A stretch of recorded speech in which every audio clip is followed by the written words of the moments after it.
What's up guys, welcome back to my channel. If you are new here, my name is Erica, also known as Spiritual Stylist. Today's video is going to be how to spot a narcissist. This video is very warranted because there are tons of narcissists out there. I, for one, have been in a narcissistic relationship or in a relationship with a narcissist, and it was probably the hardest time of my life, or one of the hardest experiences that I've ever had to deal with. If you are new to my channel, please make sure you hit that subscribe button because girl, I am coming back with more content. I have so many videos planned, and if you already like what you see from my other videos, you know, you might as well just go ahead and hit that subscribe button because sis is coming 2020. Just manifesting in that.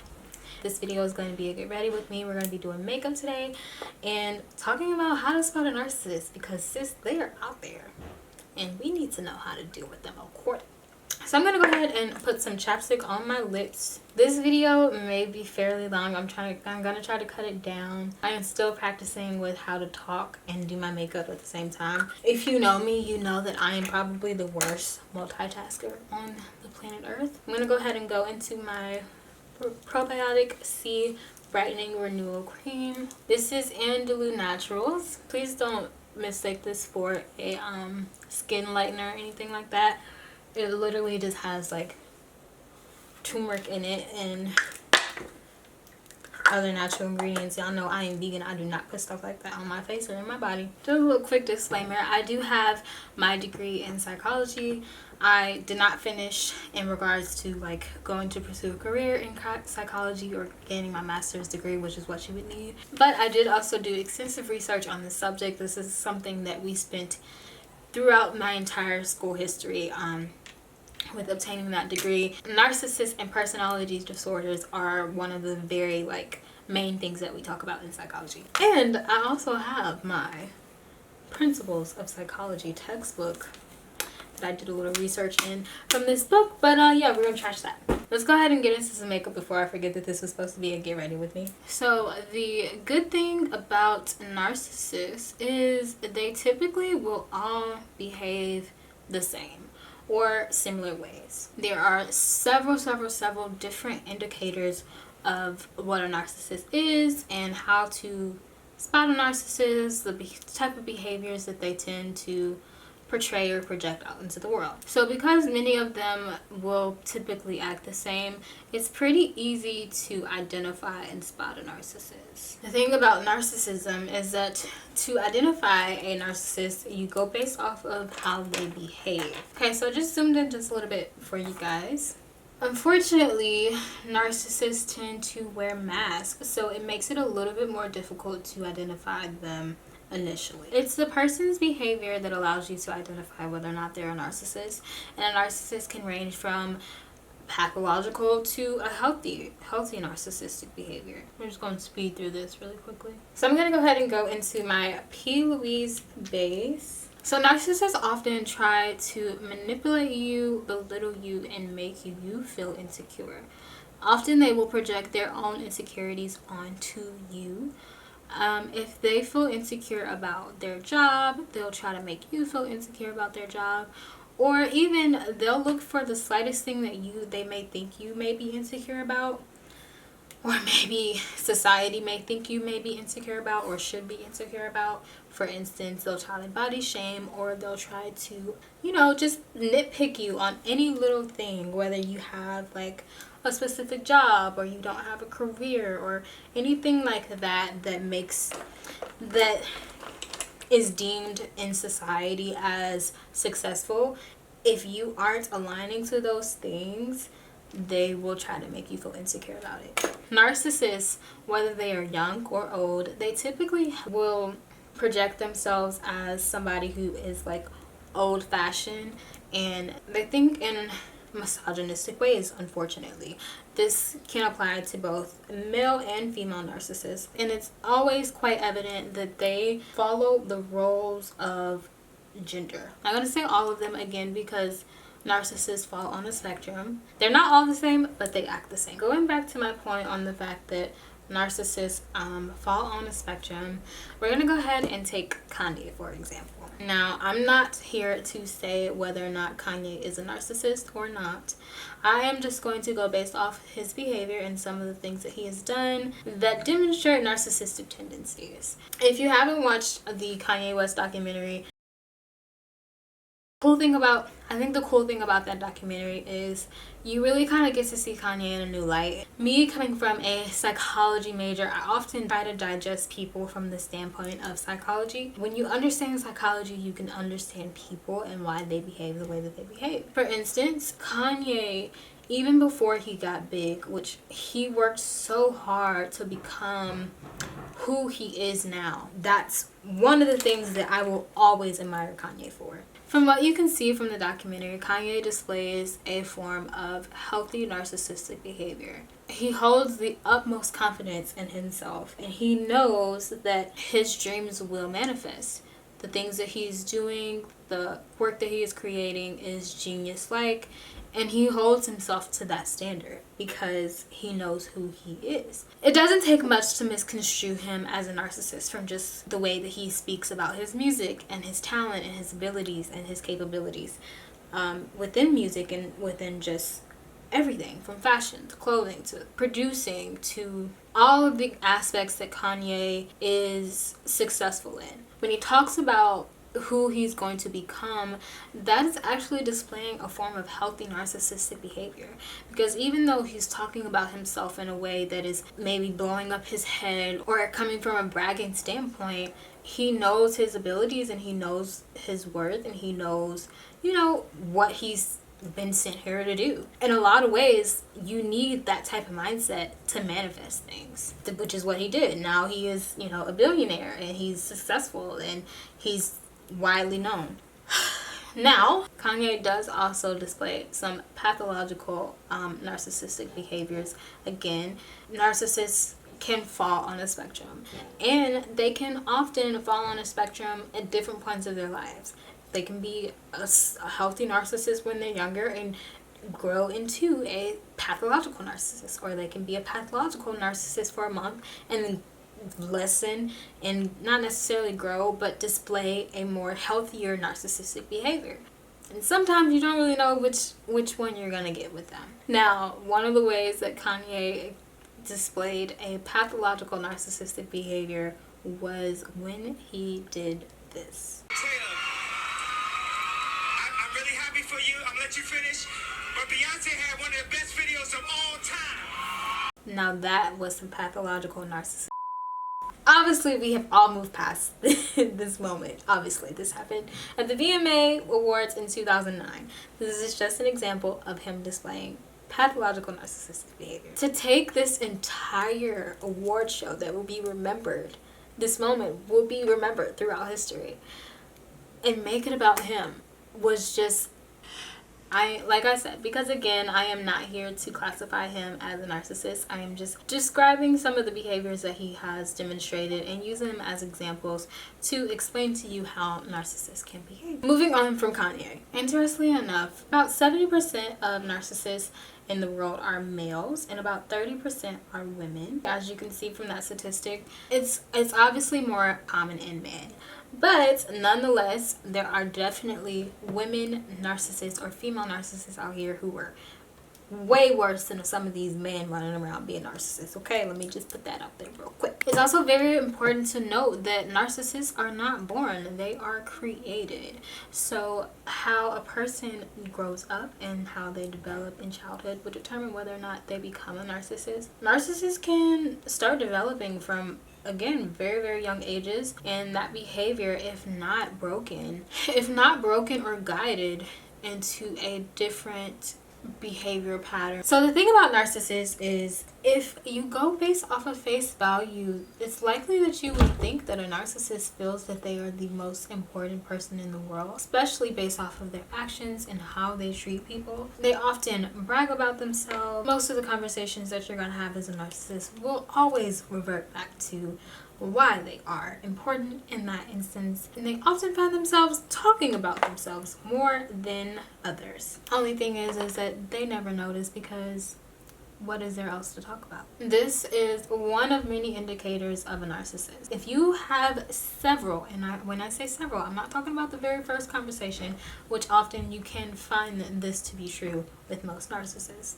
But if you can go several conversations with a person and all they do is revert the conversation back to why it is about them, narcissist. Some initial signs to look for when dealing with a narcissist, more specifically in initial conversations, you are going to find that 90%, if not all, narcissists are going to be very charming. One of the narcissists that I experienced within my narcissistic relationship was the most charming person that I had ever met in my life, and probably still is to this day when I first met him.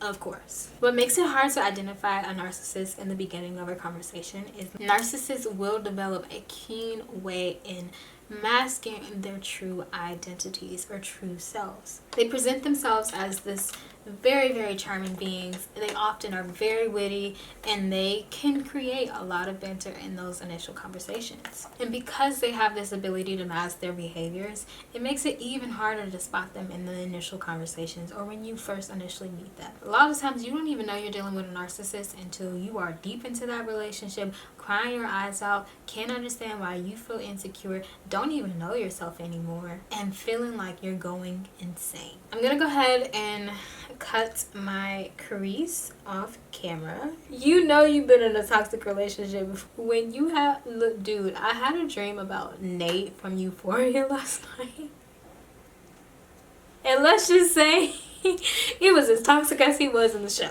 Okay, let's just go. Let's just say that. Now, I didn't plan on talking about Nate, but since we have brought him up while I'm cutting my crease, even though I said I was doing this off camera. So, we're not going to go too much into Nate because Nate is dealing with not only narcissistic personality disorders, but he's dealing with a lot of personality disorders. Nate is definitely and can definitely be qualified as a narcissist and a lot of other things. I might need to go back and get my psychology book for Nate. Now, dating a narcissist is a topic for another video for another time. That's a whole subject in itself. I will say narcissists are very capable of carrying out relationships, and people who are in relationships with narcissistic people are very capable of being happy in a narcissistic relationship. Now, whether it's healthy is subjective. They often look to enlist people, and when I say enlist, I mean recruit, because narcissists live in their own world, and if you are not abiding by that narcissistic behavior and narcissistic tendencies, and if you are not meshing into their realm of crazy, it's not gonna work. Majority of them, especially if they're on the spectrum of pathological, they often will look for people who are going to fit in alignment with how they think, feel, behave, and are not going to challenge them on their behaviors. Carrying out any type of relationship with a narcissist is difficult within itself. For example, you have just met someone on a dating app and you meet for the first time, and he says something that is a little bit off-putting, and kind of in your head you maybe think like, wait, did he say that to me? Oftentimes, when you're not privy to the type of narcissistic communication, it can fly right over your head. For example, if you guys are sitting at the table and he says something like, do you usually wear your makeup like that all the time? A lot of times when you first meet a person and they're a narcissist, they will try to throw shade at you by pointing out a flaw that they may view as a flaw for you. And if you are deep into a relationship with that person, if they know that that is a flaw for you or something that you were insecure about, they're going to continuously try to point out that flaw or nitpick at you because they think it's a flaw. Again, if you are not privy to this type of communication of dealing with a narcissist, it'll oftentimes go over your head and you'll just think like, oh, that person's being a jerk. Now, I'm not saying that every jerk that you meet will be a narcissist. No. But what I am saying is narcissists are more prone to try to point out flaws in people when they first meet them. Now, mind you, a narcissist will not go for the person that is secure, that is sure of themselves, because that's the type of personality that they already display. They don't need another person in their space with that type of energy, especially again if they're on the spectrum of pathological narcissism. They will often look for someone who is a little bit more insecure, or not even insecure, but a little bit less sure of themselves. Someone who may be easily influenced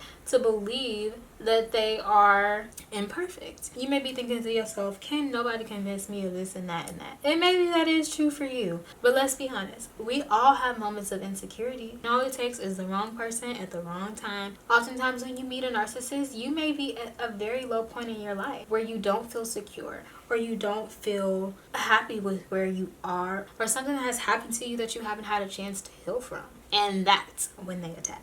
Now, again, mind you, if I'm not privy to this person being a narcissist person and somebody says to me, is that how you wear your makeup? I might be like, heck yes, this is how I wear my makeup every day, girl. But in my head, I might go back home and be like, well, maybe I should try a soft look today. You know, it's those little things. Other indicators that you have come into contact with a narcissist is they often project themselves as the most secure person in the room. They have nothing to be insecure about or nothing to feel insecure about, because why?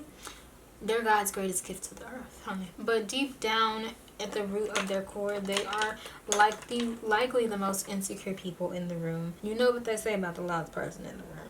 That may not always be true. And oftentimes, they will try to be the most loudest seen person in the room. Or if they're not trying to be the most loudest seen person in the room, they too busy at the table looking at you, trying to make you feel bad about what you wear. I do also want to make mention that narcissists are not always bad people. There are some very, very good-hearted narcissists. They are capable of falling in love. Guys, I'm going to go ahead and do eyeliner and lashes off camera.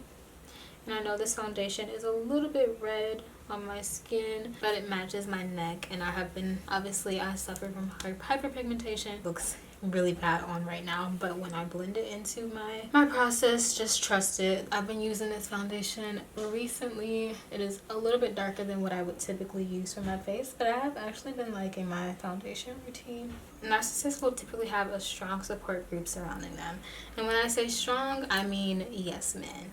They like to have people around them that are going to complement their personalities. Oftentimes, these people are seen as popular or have something that people can gain from. Often they attract, if not insecure people, they attract people who want something from them or want to be associated with them. For instance, the experience that I had with a narcissist, he was handsome to a lot of people, and so he seemed like the cool guy. So a lot of people wanted to naturally gravitate towards him.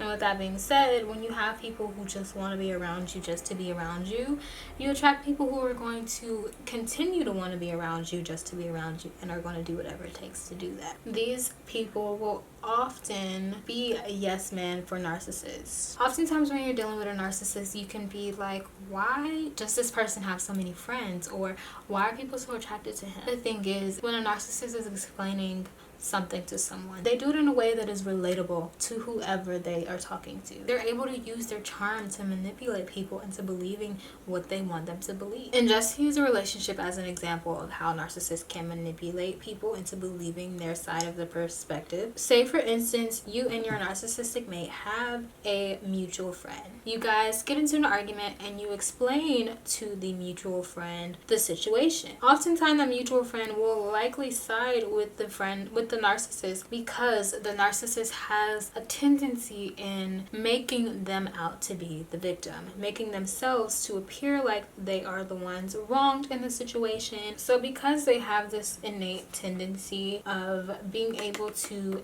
navigate a conversation in the way or making people perceive something the way that they want them to perceive it, it's more than likely that the narcissist will often be viewed as like the more willing person to try to resolve the situation.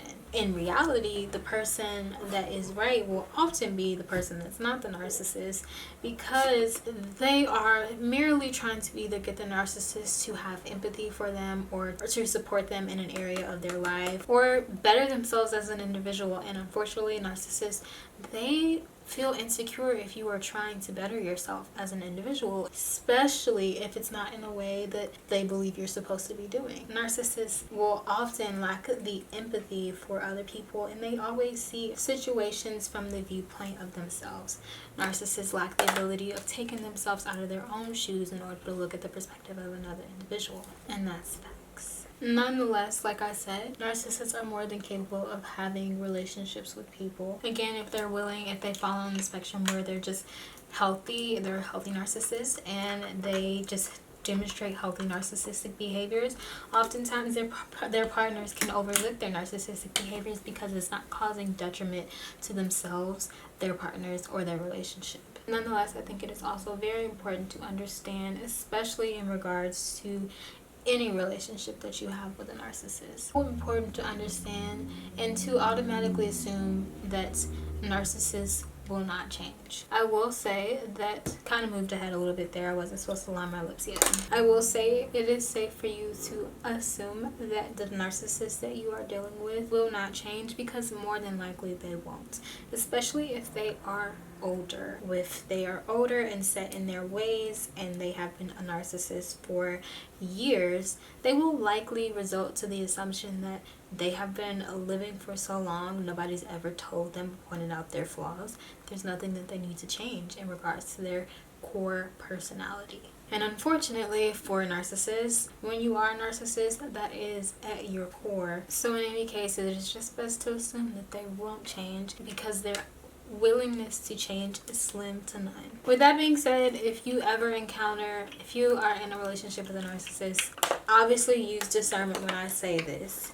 9 times out of 10, or more than likely, I shouldn't say 9 times out of 10, but more than likely, when you're in a relationship with a narcissist and that person is using their narcissistic ways to communicate their perspective a little bit better, because mind you, narcissists attract people who may have a harder time communicating how they feel. Please just understand that that's something that they are capable of. They are very much so capable of negotiating a situation or maneuvering a situation in the way that they want it to go. They are masters at creating masks. With that being said, the most important tip I can give you, once you have acknowledge that you are in some form of association with a narcissist, the most important thing you can do for yourself, your sanity, and your peace is to set boundaries. Now, this is something that should apply across the board, definitely, but especially with narcissistic people. This is the most important thing that you can do when you're dealing with a narcissist. The thing about narcissists is if you give them an inch, they will take them out and look at you like they've done nothing wrong. But the reason why setting boundaries is so important is because when you set boundaries with a narcissist, you let them know that you will not tolerate their behavior, whether or not you love them or not. Because setting boundaries for yourself is keeping the people that you love in your life while respecting yourself as an individual. When you set boundaries with narcissists, they will inevitably leave you alone. Once you set boundaries with that person, you no longer fit in their social group of people that are yes men, that are enabling that behavior. And so oftentimes they will either cut you off completely, leave you alone completely, or take breaks from you. I said it once, I just said it, and I'm gonna say it again just in case you didn't hear it. Setting boundaries is the most important part about dealing with a narcissist. If you set those appropriate boundaries, you're no longer feeding into their ego, and you're not feeding into that world that they have created around them. So of course, if you're not fitting into their world and you're not aligning to the things that they want, they're gonna kick you out like any other sane person would, even though they ain't really sorry. So I promise you, setting boundaries is the most important thing that you can do when you're encountering or in any type of association with a narcissist. And if you can catch a narcissist when you first meet them and set those boundaries, it is likely you will probably never hear from them again, honey. But knowing narcissists, they might just try to pop up on you one more time just to see if you got a little bit of insecurities coming out the closet that they can try to snatch out. Alright guys, so that is it for this video. I hope you enjoyed this makeup get ready with me, and I hope that these tips in this video helps you in some way, because there are a lot of narcissists out there. It is important to understand that they are still people too. We just have to learn how to deal with them in a way that respects ourselves and respects our souls, and nonetheless respects our peace and sanity. Unfortunately, it is not their fault that they are narcissists. They are not born narcissists, they are only taught to be narcissists. So yeah guys, if you would like to see more from me, go ahead and hit that subscribe button. Alright guys, and that is it for this video.